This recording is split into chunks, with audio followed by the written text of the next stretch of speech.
പരിശുദ്ധമായ മുഹറം 9, 10 സുന്നത്ത് നോമ്പ്. സുന്നത്ത് നോമ്പുകളുടെ കൂട്ടത്തിൽ ഏറ്റവും മഹത്തായ സുന്നത്ത് നോമ്പാണ് മുഹറം 10ന്റെ സുന്നത്ത് നോമ്പ്. അഫ്ളലു സിയാമി ബഅദ റമളാൻ ഷഹറുല്ലാഹിൽ മുഹറം. റമളാൻ കഴിഞ്ഞാൽ അല്ലാഹു തആല നോമ്പിന് ഏറ്റവും കൂടുതൽ പ്രതിഫലം നൽകുന്ന, നോമ്പ് നോക്കുന്നത് അല്ലാഹു ഏറെ ഇഷ്ടപ്പെടുന്ന മാസമാണ് മുഹറം മാസം. അപ്പോൾ ആ മുഹറം മാസത്തിലെ ഏറ്റവും പ്രധാനപ്പെട്ട സുന്നത്ത് നോമ്പാണ് മുഹറം 10ന്റെ സുന്നത്ത് നോമ്പ്. എന്താണ് അതിൻ്റെ മഹത്വം? യുക്കഫിറു സനത്തൽ മാളിയ, കഴിഞ്ഞ ഒരു വർഷത്തെ ദോഷം അള്ളാഹു പുറത്തു തരും.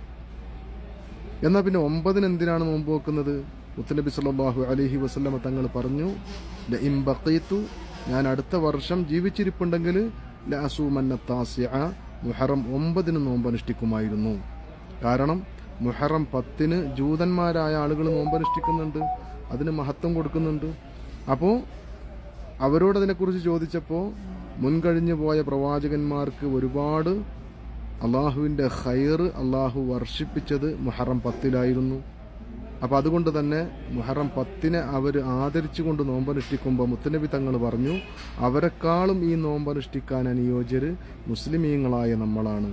ആദം നബി അലൈഹി സ്വലാത്തു വസ്സലാം മുതൽക്ക് മുത്തനബി സല്ലല്ലാഹു അലൈഹി വസല്ലമ തങ്ങൾ വരെയുള്ള പ്രവാചകന്മാർക്ക് അല്ലാഹു തആല ഒരുപാട് ഖൈറുകൾ ഇറക്കി കൊടുത്ത, ഒരുപാട് സന്തോഷം ഇറക്കി കൊടുത്ത, മുസ്ലിം ലോകത്തിന് അഭിമാനിക്കാവുന്ന, സന്തോഷിക്കാവുന്ന ഒരുപാട് നേട്ടങ്ങൾ അല്ലാഹു തആല ഇറക്കി കൊടുത്തത് ഈ മുഹറം 9 10 അപ്പോൾ അതുകൊണ്ട് മുത്തനബി തങ്ങൾ പറഞ്ഞു, ഞാൻ ജീവിച്ചിരിപ്പുണ്ടെങ്കിൽ 9 നോമ്പ് അനുഷ്ഠിക്കും. പക്ഷെ മുത്തനബി വഫാത്തായിപ്പോയി. അപ്പോൾ ആ ഒരു കൽപ്പന നമുക്കുണ്ട്, എന്ത്? 9 കൂടി നിങ്ങൾ നോമ്പ് അനുഷ്ഠിക്കണമെന്ന്. അപ്പോൾ അതുകൊണ്ട് മുഹറം 9 നോമ്പനുഷ്ഠിക്കണം, 10 നോമ്പനുഷ്ഠിക്കണം. 10 നോമ്പനുഷ്ഠിക്കുന്നതിൻ്റെ മഹത്വം കഴിഞ്ഞ ഒരു വർഷത്തെ ദോഷങ്ങൾ അള്ളാഹു പുറത്തു തരുന്നു. മുഹറം 9 ഗൾഫിൽ 4-ാം തീയതി ജൂലൈ, അതായത് വെള്ളിയാഴ്ച, നാളെയാണ് 9. താസുഅ എന്ന് പറയും.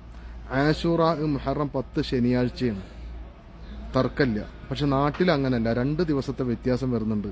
നാട്ടിൽ ഞായറും തിങ്കളുമാണ് എന്ന് പറയപ്പെടുന്നു, ശനിയും ഞായറുമാണ് എന്ന് പറയപ്പെടുന്നു. അല്ലാഹു അലം. അതിൻ്റെ ഉത്തരവാദിത്തം നമ്മൾ ഖാദിമാർക്ക് വിട്ടുകൊടുക്കുകയാണ്. കാരണം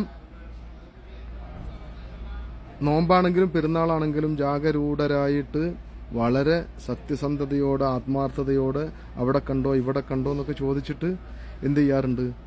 നോമ്പും പെരുന്നാൾ ഉറപ്പിക്കാറുണ്ട്. 2 ദിവസത്തെ ഡിഫറൻറ്റ് ഒരിക്കലും വരാറില്ല.